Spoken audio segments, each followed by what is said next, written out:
Hello and welcome to the FLIR Raven Security Site Planning Tool general overview. Today we're going to look at a general overview of this application.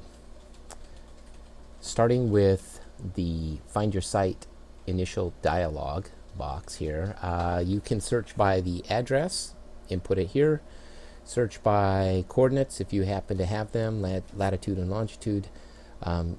Also, you can upload your own project image. We're not going to cover that in this tutorial, but you will be able to find that tutorial along in the same area where you located this one. Or you can use the default location, which is the Wilsonville, Oregon main headquarters for FLIR. Today we are going to go to Broderick Park in Buffalo, New York to set up our cameras. So just simply type this in, Broderick Park. Here it is. It populates Niagara Street, Buffalo, New York, United States. Click on that and we will be instantly teleported there. All right, click continue. And first thing we're going to do is start adding some cameras. So if you over mouse on the add camera area here, the drop down will populate with the different camera series that FLIR has incorporated into this application. We will be using the FLIR ID series, and I'm going to be selecting the 17 by 14 degree FC617 ID camera. And as you can see, the 617 also indicates the horizontal angle of view that this camera has. This is helpful in knowing and differentiating the different cameras in terms of their angle of view. So we'll just click that. We'll drop down a camera here, and I'm just going to drag it down here to this corner. And if I double click on this, you'll see the camera controls dialog box open up, and here I have the ability to adjust the different parameters that are offered. We're just going to be covering the basic parameters of camera rotation, mounting height, and the range and distance in this tutorial. In another tutorial, we'll be talking more in depth about how to use the other components in this camera control dialog area. All right, so I'm going to add, I'm going to increase the range here because I want to cover the access point here from this far distance, and I'm just going to move this camera over just a little bit here, and I could move this around using the camera rotation, as you can see here, but it's actually almost perfect there. And let's see here, the mounting height is at 5 meters. You can see the dead zone here. This is the area that the camera is unable to see due to the depression angle that it's set at. It's almost flat.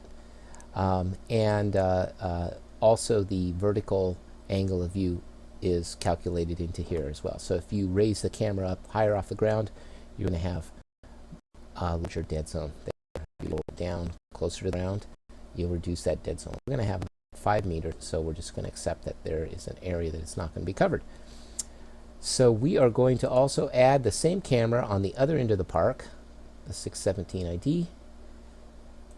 And we'll bring it up here. I'm just going to take it right here, right at the entrance area. I'm going to spin it around. Let's see, add a little bit of range there so you can see how it spins around.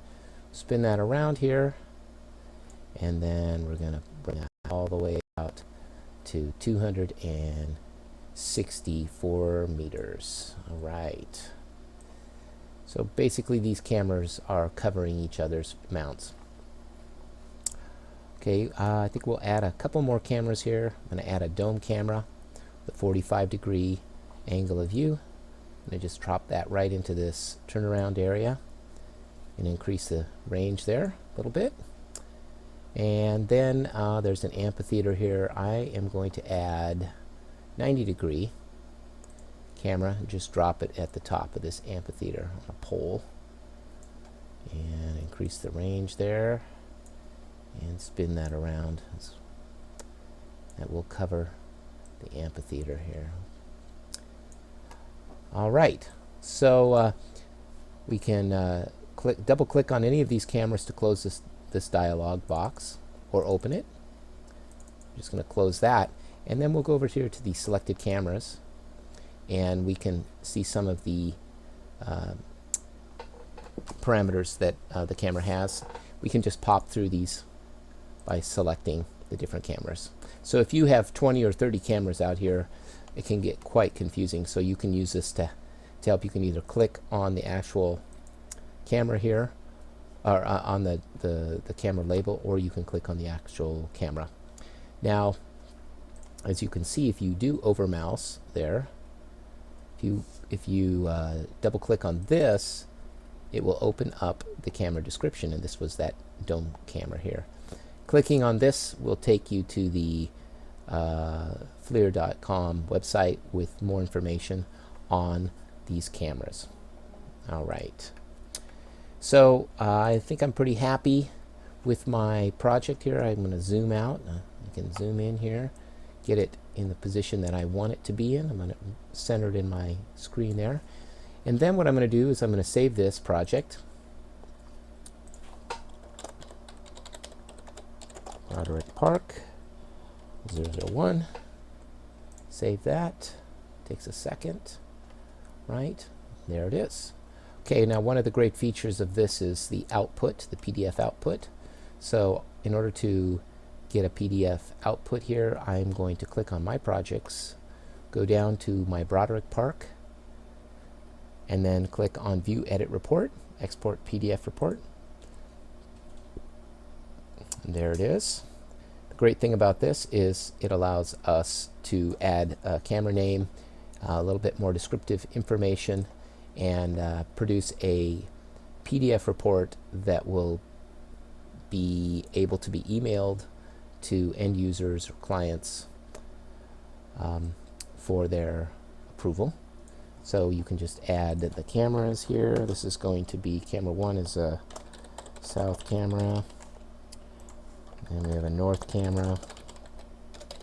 Oh, got ahead of myself there.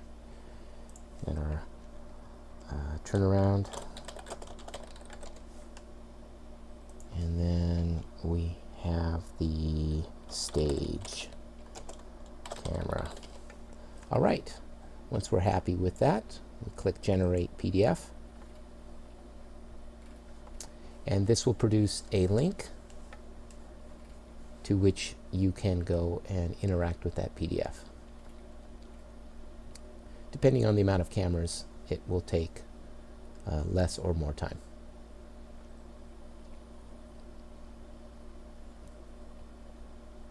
Just simply click there, and there's your report that can be downloaded, printed, and otherwise used in whatever degree you wish to use it in. All right. Thank you for watching, and please be sure to see the other titles that we have on the Raven site planning tool. Thank you.